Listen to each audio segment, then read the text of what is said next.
जीव जंतु इस पृथ्वी पर जीवन और मृत्यु के खेल में फंसे हुए हैं। जितने भी प्राणी इस पृथ्वी पर जन्म लिए हैं उन सभी को एक न एक दिन मृत्यु का सामना करना पड़ेगा। भागवत गीता में भी इस प्रकार से श्री कृष्ण ने कहा है कि जिस प्राणी ने जन्म लिया है उसकी मृत्यु तो निश्चित है, लेकिन पौराणिक गाथाओं में 8 ऐसे व्यक्ति हैं जिनका जिक्र किया जाता है अमरता के लिए। उन 8 व्यक्ति को मृत्यु के बंधन से मुक्त कर दिया गया है। इस घोर कलयुग में भी वे सभी 8 चिरंजीवी जीवित हैं, जिनमें से 7 चिरंजीवी काफ़ी चर्चित हैं। वो चिरकाल तक जीवित रहने के लिए ही हैं। सप्त चिरंजीवी में पवनसुत हनुमान, भगवान परशुराम, अश्वत्थामा, कृपाचार्य, व्यास, विभीषण और राजा बलि शामिल हैं। इसके अलावा एक और 8वें चिरंजीवी हैं जिनका नाम है ऋषि मार्कंडेय। ऋषि मार्कंडेय इस घोर कलयुग में अष्टम चिरंजीवी के नाम से जाने जाते हैं। कहते हैं कि अष्ट चिरंजीवी के नाम के जाप करने से व्यक्ति निरोगी और लंबी आयु वाला रहता है। जिनमें से कई अपने वरदान के लिए जीवित हैं तो कई अपने पाप का भोग भोग रहे हैं। पहले हम बात करेंगे अमरता अभिशाप के रूप में कैसे उभर कर आती है। द्रोणाचार्य के पुत्र थे अश्वत्थामा।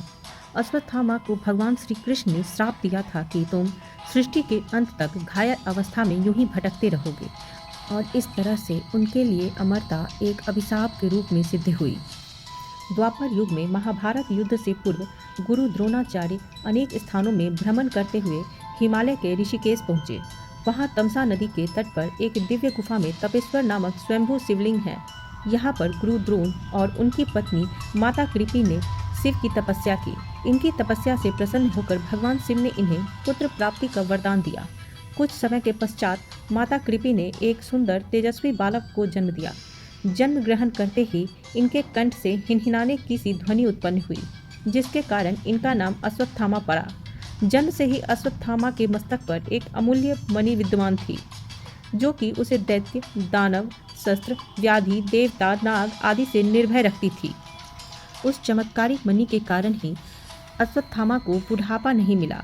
भूख, प्यास और थकान से भी वह मणि उन्हें बचाती थी। भगवान शिव के आशीर्वाद से प्राप्त उस शक्तिशाली दिव्य मणि ने अश्वत्थामा को लगभग अजय और अमर ही बना दिया था।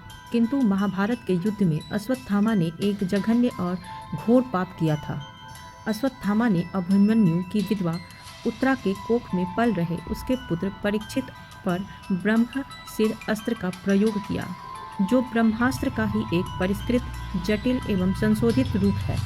और इस पाप के लिए अर्जुन ने कृष्ण की सहमति से अपने खड्ग से अश्वत्थामा के मस्तक से वह शक्तिशाली दिव्य मणि का विच्छेदन कर डाला।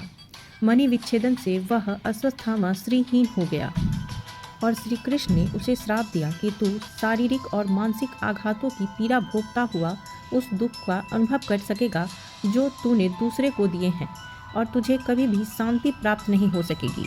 भगवान श्री कृष्ण ने अश्वत्थामा के पतित कर्मों के कारण 3000 वर्षों के लिए अश्वत्थामा को श्राप दिया था। लेकिन स्कंद पुराण के अनुसार बाद में ऋषि वेद व्यास की सलाह पर अश्वत्थामा ने कई वर्षों तक भगवान शिव की कठोर तपस्या की और उनकी भक्ति से प्रभावित होकर अंततः भगवान शिव ने अश्वत्थामा को श्री कृष्ण के श्राप से मुक्त कर दिया। और यह भी कहा जाता है कि यह वही क्षण था जब अश्वत्थामा ने भगवान शिव का आशीर्वाद के रूप में अमरता प्राप्त की।